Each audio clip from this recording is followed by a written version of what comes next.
Sounds good.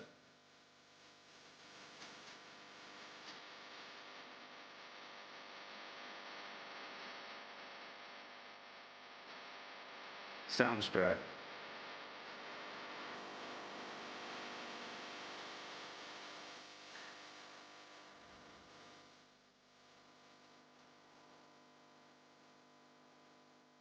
Sounds good.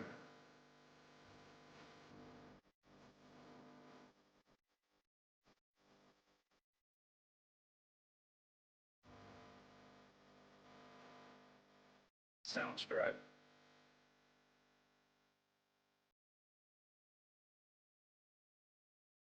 Good evening. Thank you so much for watching Once and Orphan. I'm Jasmine. Joining me today is another spectacular adoptee, Andrew, who is residing now in Texas, but is a native of California. Hi, Andrew. Hi, hi. Thank you. Thank you so much for joining me today. So, Andrew, are you ready to talk about your adoption story? Oh yes, yes. Very excited to tell my side of the story. Well, So, we are happy to hear. So, let's just take me back to the beginning. So, how old were you when you were placed for adoption? I was placed for adoption when I was in a adoption system when I was like 8 years old. But it was a tragic ride. It was like a roller coaster for me. The way I could explain the way I had to go through being adoption is that my mom was a drug addict. She was a drug use massively, and I have four older brothers. They're half brothers. Two of them were old enough to party and be out in the streets and party with mom.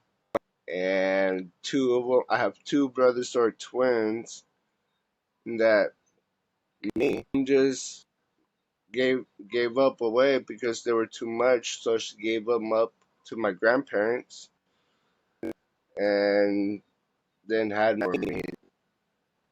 But then she'll always tell me, I was you're the only one that I was ready for and this and that.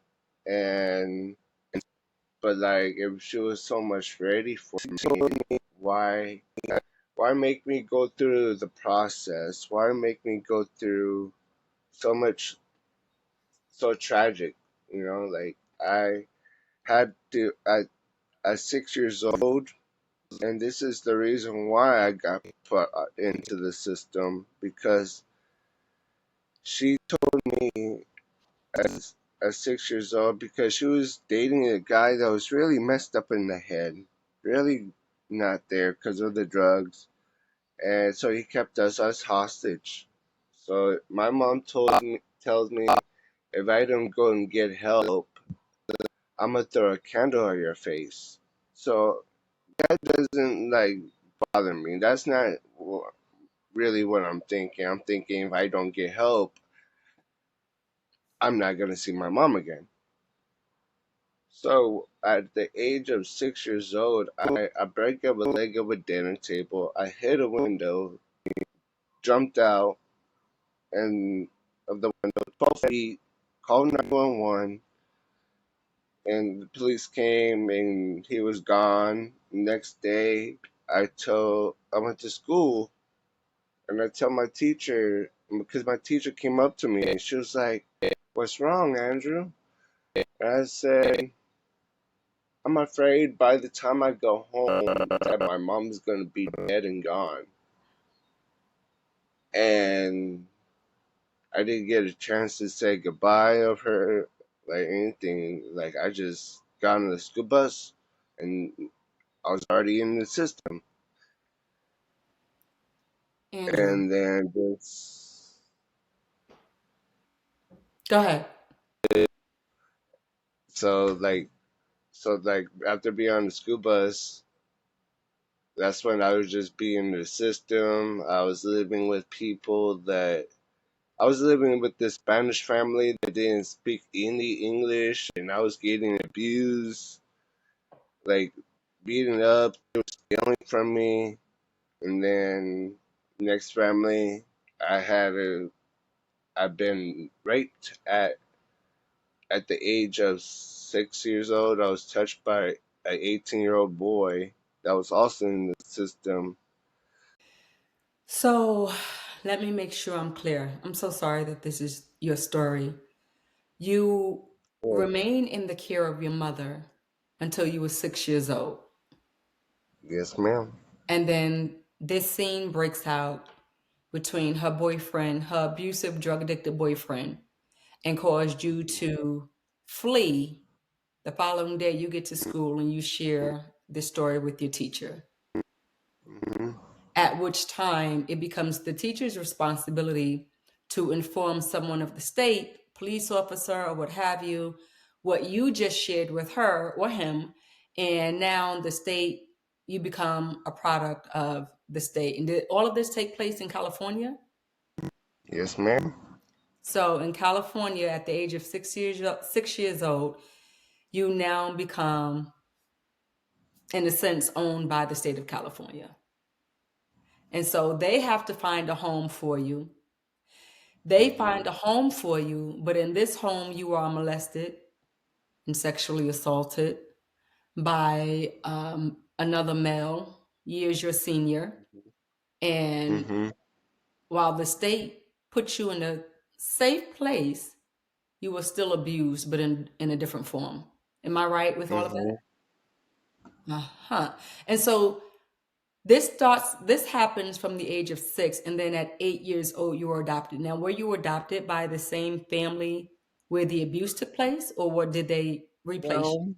No. See, the thing is, so the way I was brought into the family is that so my mom, she was also lesbian too. So she um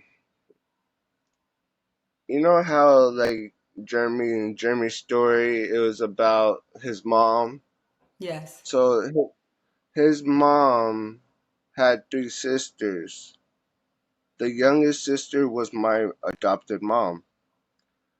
Um, the youngest sister knew knew my mom, so they were best friends, and she knew me since birth.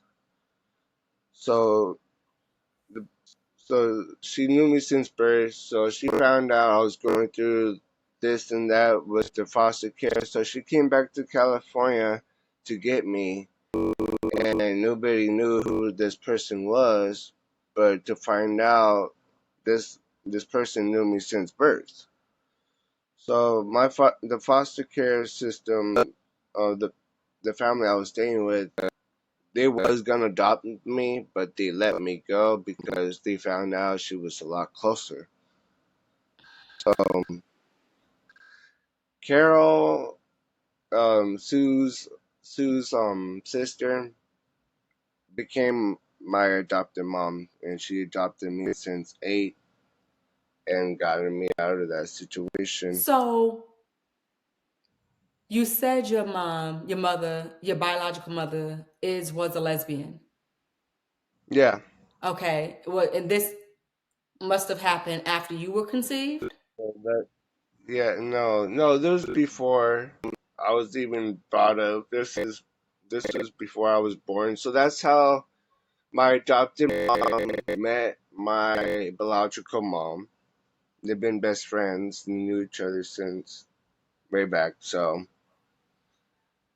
Um, so my biological mom just practically gave up all her rights and all right, I'm not gonna fight for him. I know he's gonna be in the best of hands with you.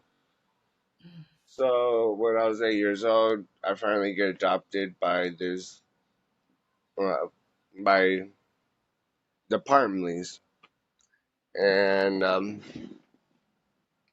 was taken in. They knew me, and they knew me since the day I was born. Yeah. But after being adopted, I was just trying to hang in there, get used to the process of because I got tired of I got tired of wondering of just wondering Yeah. where I'm gonna go. What's in the place for me in this world? Mm. That because a lot of people like me deserve to not let the world love me, but I deserve to love the world as back too. So I never got the chance of just really comprehending that and just well going through it because as a child, always had to worry about adult stuff. Always Mm. worried because my mom was always on the dope, always letting people in the house that were strangers and pottering with my older brothers. It was just too much. So I was always worried, and that had later on it had affected me. Just realizing how much I went through and Uh, how much How, that how you're how old are you now? I'm 20, I'm gonna be 25. Okay, so you I assume mean, you're 25 actually, this I'm year. 25. I'm 25. I'm 25. You're 25. Listen, when you get past 20, you do start to forget. So I understand. Um, so you're 25 now, Yeah. and so it sounds like you're still dealing with a lot of the hurt and trauma that you experienced in the hands of your biological mother, and then your foster family, and perhaps your adoptive family as well. Would that be safe to say?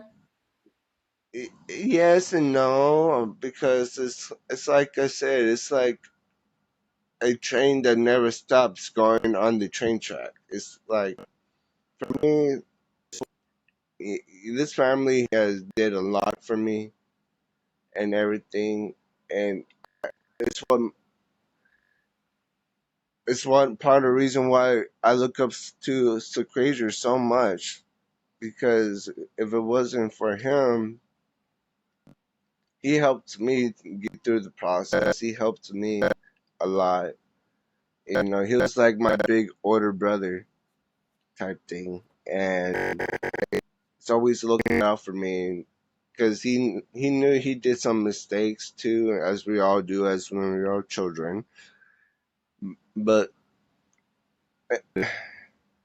to like I said, his side of the story too was absolutely amazing, and that what we all have to go through a lot. I am a diabetic too, like so I have to take medicine, and I'm on the edge of losing my right eye because of due to diabetes, Mm. and always had it since I was 10 years old.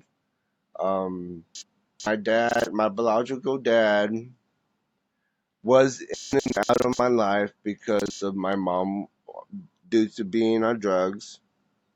Um, he he did not want to be around it. He got like kicked out and played with his heart so many times, so he just did not want to come over, not even to see me. And if I had to see him, I had to be the one to go out and see him. But um, my dad eventually passed away of a heart attack, Sorry. and so is my grandparents. My grandparents were is a massive big part of my life. But like again, Jeremy was, I mean, Sid Frazier was talking about my grandpa. Like my grandpa was like that. He did treat everybody differently, and that that was just him. So me and Sid Frazier felt some type of way about how he treated us. I got treated like the black sheep of the family Mm, for a long time. Like I felt like my cousins were um better. To say like you asked for money, right? And it was just like once in a while type of thing. I so I'm a diabetic. I like sweets. A few times I asked my grandpa if I could have some money, and he was like, "No, okay." I didn't think it would be much, but then a few other times, like, "Nope, nope." And then when it came to my little cousins, they didn't even bother even asking money. He would just give them $5. mm. I'm like, "Bro, you forget your grandson here?" Yeah. What is Type thing. now? Now, your grandfather, a white American. What is your hmm race or ethnicity? It's Hispanic. And do you believe so? Then you were a transracial adoptee. Yep. And do you believe that had a lot to do with why you felt mistreated, you as well as Sequoia? You believe that was had a lot to do with why you were mistreated by your grandfather? I believe it's just differently because the way my grandpa was probably was brought up. Mm, I really don't know, but I just know I could definitely tell the difference between how he treated Suquasia. Yeah, because he always treated him like if he was the bad kid, you know. Because mm, they call him by his adopted name, Jeremy, like Jeremy this, Jeremy that. So like, and then for me, they didn't even say anything. They just like treated me like unfair, mm. like Wow. like everything was unfair. How old were you when your biological father passed away? I was, mm,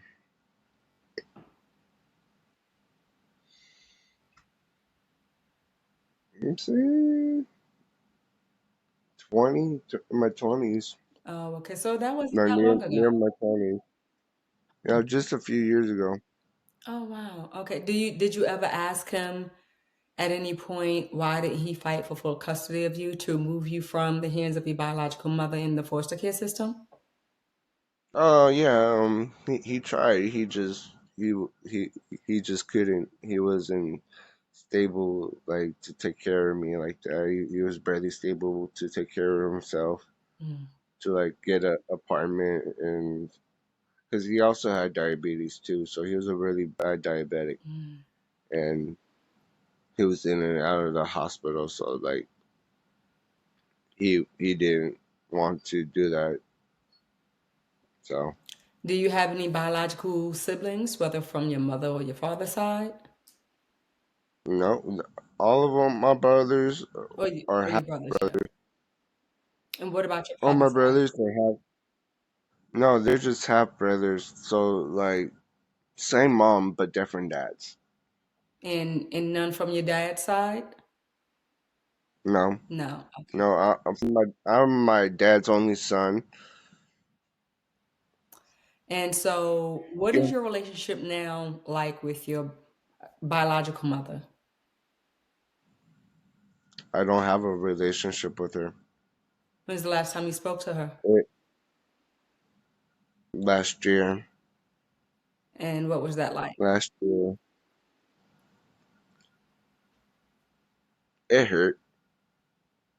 Wow. It hurt because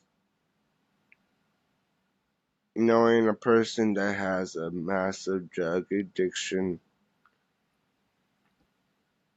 I had to I had to let go of what I love the most is my mom.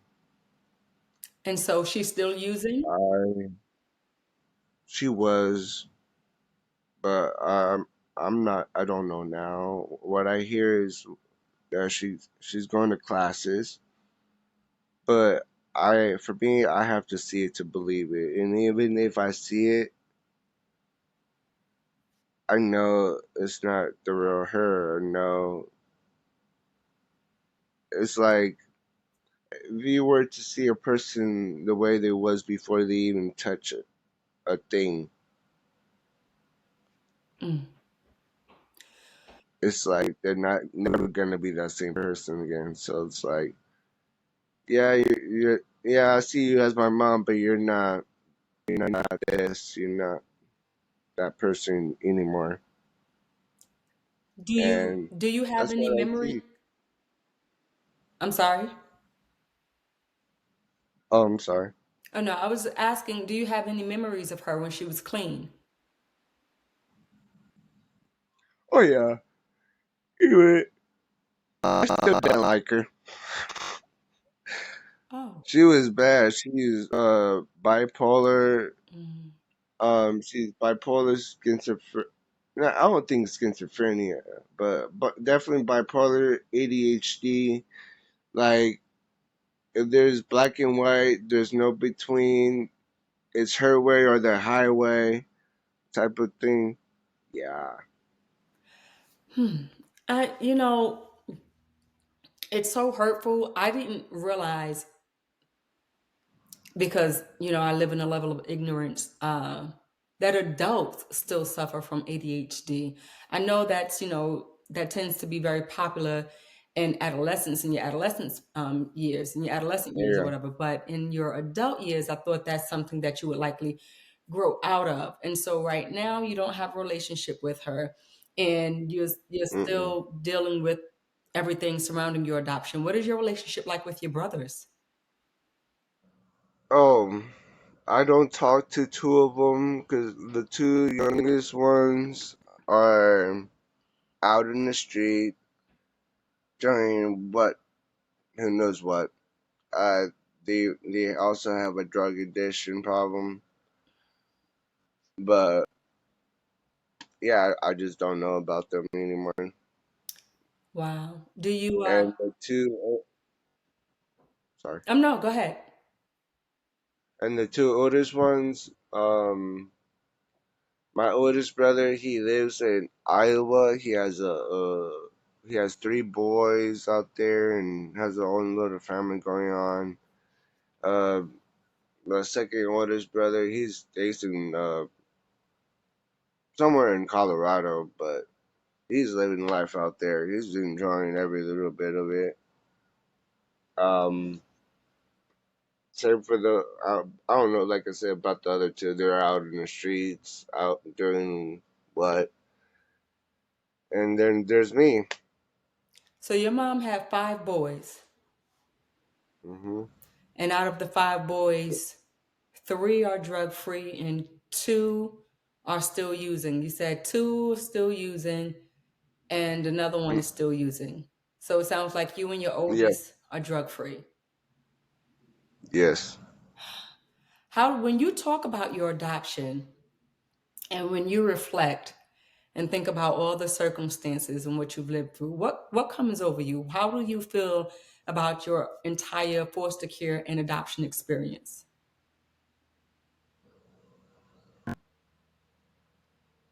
Huh?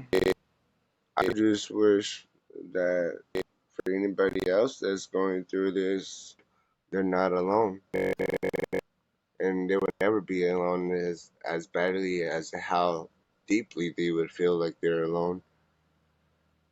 Listen to that voice. Listen to that voice inside your head, because that voice would lead you to somewhere good in life. You're not alone, no matter how bad you go through a situation, and being through foster care and having people that don't speak your language or don't know who you are, don't, even if it feels like life giving up on you, don't give up on life. Don't give up on yourself. And you tell yourself that quite often. Also, like, I tell myself, like my reasoning to get to like besides waking up every day is that I have a reason to live this life, to because God gave me this life to help others and do this and that, and I may be going blind, but like, see, we go the tragic things, trials to life because we ask to become stronger, we ask to become wiser, and we ask all these things that from God, but we ignoring it and we don't like it when God does Yeah. it. So I'm seeing with my heart. I give him God my heart. I'm seeing with open the eyes to my heart, Lord. And it's yes, you're gonna go through a lot of depression and but listen to that voice Yeah. really deeply and like don't give up. Is that's the key. Is not to give up. I agree 100% with you, and I'm glad to hear that despite your circumstances, you were able to use those words to encourage yourself and others who are Hmm. in very similar situations, because some people find that the easiest thing for them to do is to just go ahead and give up. So while you speak about this situation, when you speak to me about the situation and others about the situation, it makes me wonder, what is your relationship like with your adoptive mom? My adopted mom, it was really a good relationship. She was my rock. She she was just this big Care Bear, like big stuffy Care Bear, human size, just like you hug and just like everything felt like in place. She was a big nice person. Mm, Um, she had some sleeping problems, like it's this thing called sleep apnea. Sleep apnea? Mm. Yes. So like the thing is like she was like my mom, but it was also like she wasn't like my mom because I had to go through school. I had to self teach myself my own homework and never had help at home. I never had a person to play with. Why? Because my mom is always sleeping. My mom is sleeping. Um, and this and that. But obviously, she could get up and do other things and cook and smoke some pot. Yes, she smoked pot. Andrew, Um, this is not supposed to be funny. I'm just saying how it is, and so like that's how my mom was just a big caring person with lots of love in the world. is, But we think, like I said, she was more like a friend than a mom. is she still living? No, sadly, she passed away last Oh, year, I'm so sorry. Wow. Wow. So and who's your support right now? So your adoptive mom, who was your rock, she's gone. You don't have a relationship with your biological brothers. Your father passed away. Y- Who's your support? Is it just you and Sequoia? Sequoia is in California. I'm in Texas, so it's really just think about it. I, I'm by myself, but in reality, I'm by myself. It's I'm with Sequoia's mom and my aunt. Mm, That's supportive gotcha. for right now. Hmm. When you and Because Sequoia talk about your childhood and how things were for the both of you, do you ever have those talks, those I hate granddad moments? Yeah, very few, cause like he would always bring up that one time, the time um where they went. So Sequoia's side is like he ate the time when he went to a family gathering, and my grandpa, I guess something down the line, my grandpa was having a conversation with somebody, and that somebody was like, "Is that your grandson?" And I guess that's my grandpa said, "I guess that's my grandson," type thing. And so that story is really what Sequoia what he hated about my grandpa, about grandpa. I I hated him just the fact that he treated us all differently. And you were He treated us he treated us four differently.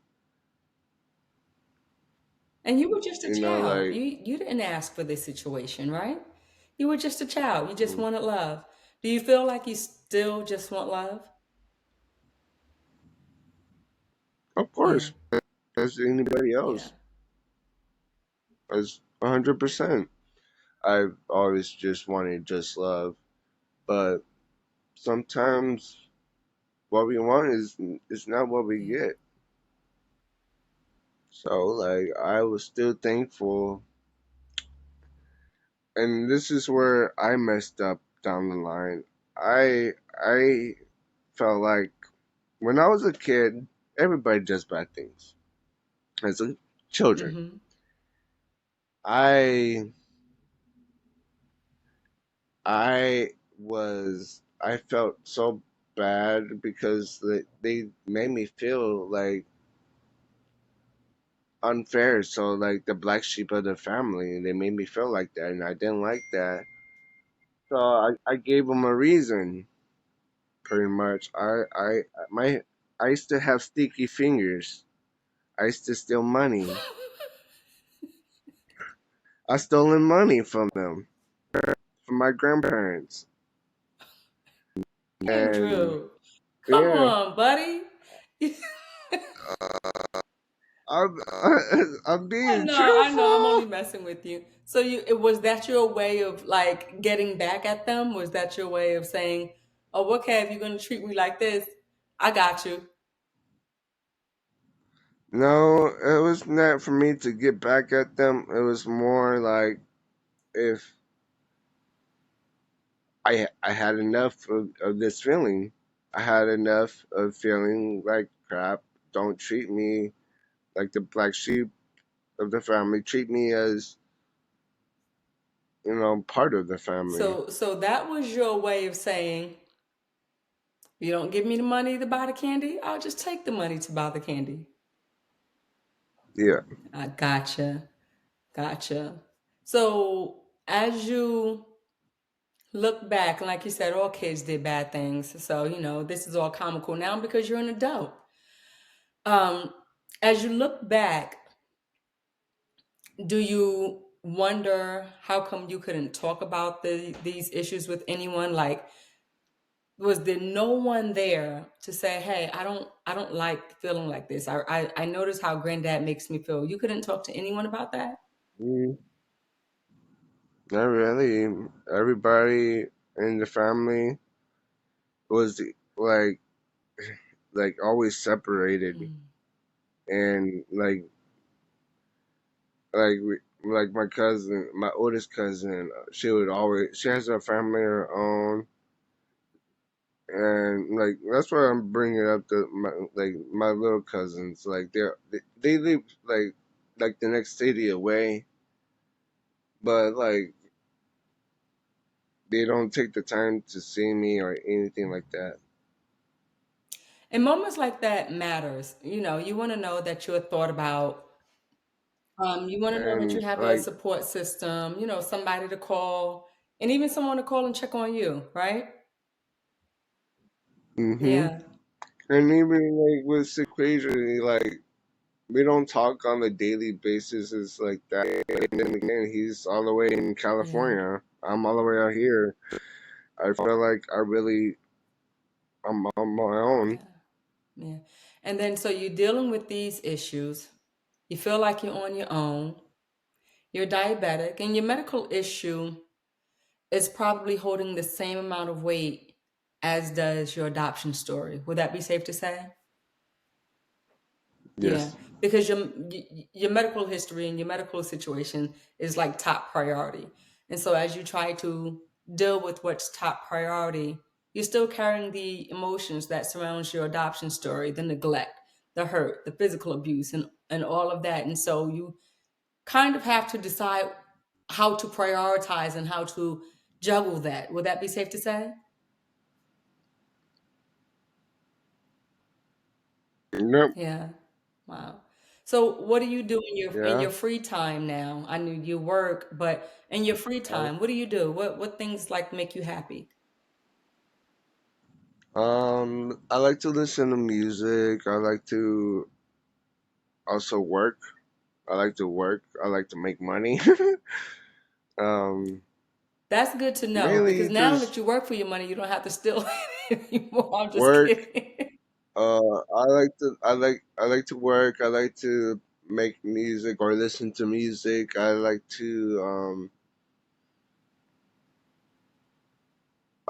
love food, so I like to um read about different types of food stuff, like cookbooks and this and that. I like to know what to make because especially I'm a diabetic. I have to eat a different certain type of way. I have to be on a diet, so I have to eat differently. So Yeah, so you like to cook?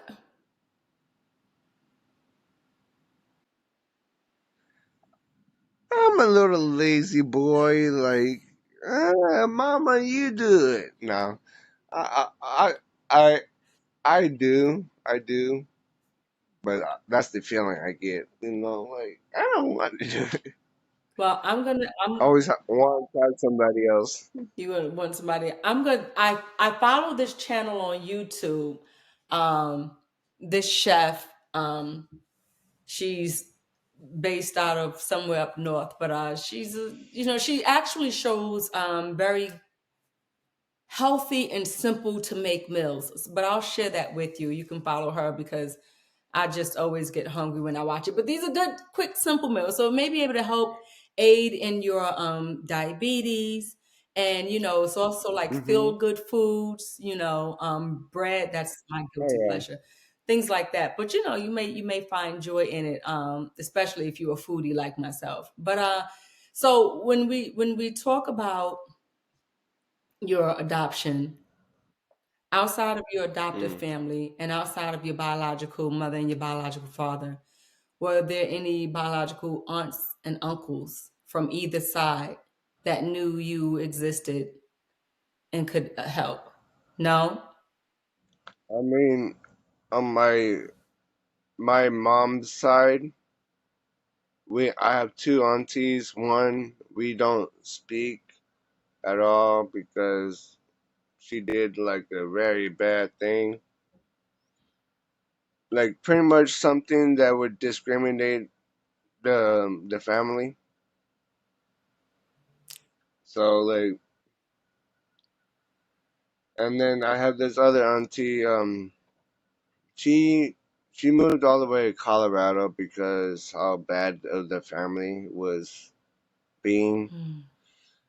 Like the family was being really psychotic, this and that, like really bad. So she knew that she to graduate high school and get out of California, leave everybody behind. It's not Sequoia. I'm calling you your cousin's name. Andrew, you're going to make me ask because when we talk about adoption, we always want to preserve the family, even if it involves kinship adoption, whereas opposed to you going into the system, maybe an auntie or an uncle or a grandmother or a cousin or someone older who's responsible and stable can care for you. So when you mention your mom's sister and the bad thing that she did, it makes me wonder, what did she do that would cause your relationship to be estranged where she could not even step in to take custody of her nephew? I mean, that's where they're doing right now. Is like it took. So the fact that you know I did what I did, as Heavy Sticky Fingers had made me like and the family escalated and not like talk to each other for a while. So I I was in the hospital one day, like last year or so, because due to diabetes, and I was about to lose my foot. Mm. I was on the edge of losing my foot. Luckily, I didn't.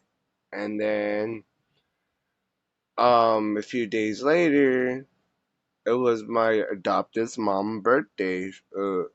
She was born on the 5th of December, and she called me on her birthday. And here we were just chit chatting and having a conversation for a couple of hours. And then she tells me that she's gonna go take a shower and that she gotta go and she loves me. I told her I love her too. Next day, I get a phone call from my auntie, who sounds just like my mom. And I was just having a conversation because I just woke up in the hospital bed and I was just. And then next thing I get is, I'm so sorry. Your mom passed on her birthday. Mm. And that I was the last person that she talked to for her birthday. And that really just hit me. Like, I was her birthday gift. I was the last person she wanted to talk to before passing away. And it it affected me because if I didn't steal money, then I could have been able to see my mom now. Mm. And that's why if we live and we learn from our mistakes. It's a lesson to be Yeah. learned.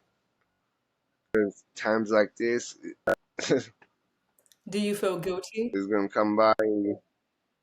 Oh yeah, 100%. I wish I could go back in all the time and take it back. Of course. I asked Sequoia this question, so I just want to ask you. And I mean, or was it Sequoia or was it Kano? I'm not even sure. But when you look at being a transracial adoptee and everything that surrounds a transracial adoption, what are your views on transracial adoption? Hmm. I don't know. Never thought about it. Hmm. Transracial adoption. Huh. Good question. I never had anybody ask me that before, so Do you think uh personally I don't know.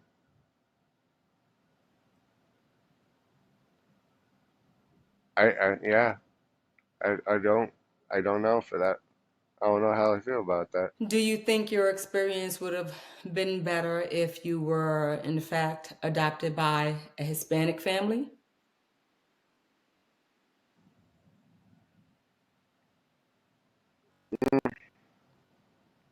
No. No, no. Like, I believe in our souls that in our hearts we knew, even if people that become So I got this tattoo, right? And it says family doesn't end in Yeah, blood. And which means your friends could be just as more as your brother or agreed. sister than your own blood, than your own Agreed. family. My friends are my And that sisters, and we don't have any blood relation. So I absolutely agree with you on that. My reason for asking is because culturally, there's a difference. There's a barrier there. And so that's my reason for asking because, there are things that I feel like even if it wasn't my Black parents who adopted me, I could have very likely had a very similar experience with another Black family simply because of the cultural commonality there. And so that's my reason for asking. I like it. I love your accent, by the What way. what accent is that? I love your African American Yeah. accent. Like you got the I like the accent you got going. It's so nice and smooth. And African, so that's a first. I've never heard that I had an African American accent. Yeah, that's a first. I've heard that I've had a Southern accent. I've even heard that I have an island accent, but an African American accent. That's the first. Hmm. It's to know about your culture. So I don't even like I know a little bit, but like because of my cousin, so he's all big big brainy up in there. So I'm like, okay, I have to get with the program. Got to know my history. Well, listen, it's funny because as we talk about accents and as we talk about cultures, you would have likely had a different accent if you were raised by a Hispanic family. Oh So bear yes, that in oh mind, yes. okay? My African American family gave me this African American accent. So that's probably why I sound this way. Exactly. But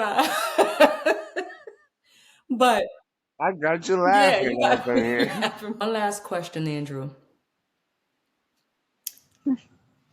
When you look at your personal experience surrounding adoption, what would you say what laws would you say should be changed as it surrounds adoption? I think the whole law should be changed. So adoption should not be a thing. It it should and it shouldn't be due to the fact that people are feel alone and they should not feel Mhm. alone. But I don't agree how the system treats us.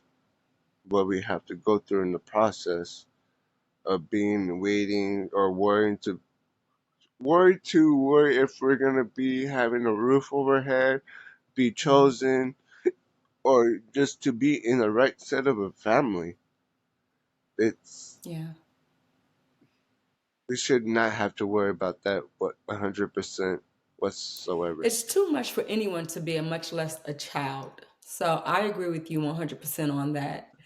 Andrew, I thank you so much for Mhm. sharing your story with me this evening. I mean, it took a while with the time differences and, my misunderstanding Oh of you yeah, being in California or what have you, but this was good. And I know. I appreciate the time you took to speak with me this evening. Thank you so much.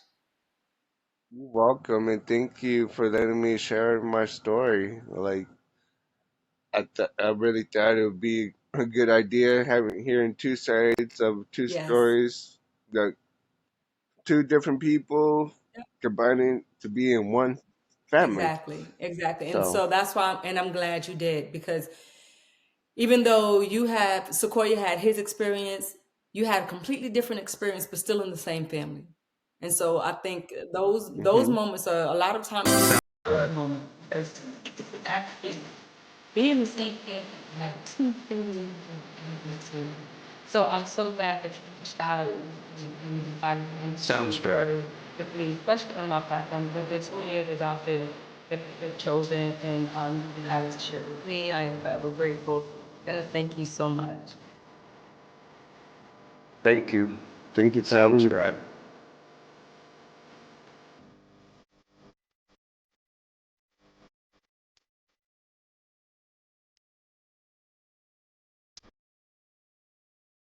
Sounds right.